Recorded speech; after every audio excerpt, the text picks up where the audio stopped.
আমাকে যদি আজকে জিজ্ঞেস করা হয় তোমার জীবনের সবচেয়ে বড় শক্তি কি ছিল, আমি জানি না অন্য কে কি বলবে। আমি নিশ্চিত করে তোমাদের বলতে পারি, আমি যে কোনো জায়গায় বলবো, যে কোনো পরিস্থিতিতে বলবো, আমার জীবনের সবচেয়ে বড় শক্তি ছিল আমার মায়ের দোয়া। তোমাদের কাছে আজকে এটা ইমোশনাল কথা মনে হতে পারে, কিন্তু জীবনে যখন আমার জায়গায় আসবে অথবা আমাদের জায়গায় আসবে, তখন দেখবে ওটা কি শক্তি। আমি দুটো গল্প বলবো আজকে এখানে, একটি আমার মায়ের গল্প আর একটি অন্য একটি মায়ের গল্প। আমার মার কোনো কিছু হলে আমি বলতাম, পায়ের নিচে শুয়ে বলতাম আমার গায়ের উপর একটা পা রাখো তো, আর আমাকে একটা ফু দাও। তো আমার জীবন এখনো ফুয়ের মধ্যেই চলছে। আমি যখন ম্যাট্রিক পরীক্ষা দেই আগের রাতে, আমার অনেক জ্বর, অনেক অনেক জ্বর, 104 ডিগ্রি হবে। আমি সকালবেলা উঠে বললাম, মা আমি তো আর পরীক্ষা দিতে পারবো না।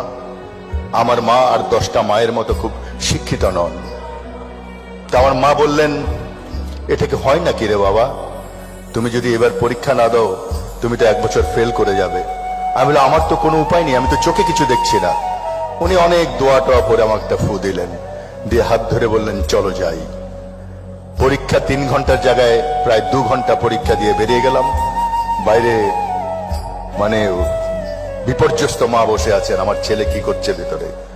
বাইরে বেরোলাম, বললো কি পরীক্ষা শেষ হয়েছে, সব প্রশ্নের উত্তর দিয়েছো? আমি বললাম না, মাত্র 34 প্রশ্নের উত্তর দিয়েছি, 34 নাম্বার। তো বলে পাস কততে? আমি বললাম পাস তো 33-এ। আমি বললাম, মা তোমার ফুয়ে আর কোনো কাজ হবে না। বলে আচ্ছা কাজ না হোক, আসলে একটা ফু দেই। এবার ফুটে একটা নামাজ পড়ে দেই। ওখানে 2 রাকাত নামাজ পড়লেন, একটা ফু দিলেন সারা গায়ে। বিলিভ মি, এটা হয়তো এটা এক ধরনের কাকতালীয় ব্যাপার হতেই পারে, কিন্তু আমি আজও বিশ্বাস করি 34-এ পেয়েছিলাম। সো আনিসুল হকের জীবনে ওই মার দোয়া দিয়ে আমার সারা জীবন, এখনো কোনো কিছু হলে মায়ের কবরের কাছে যাই, যে দাঁড়াই,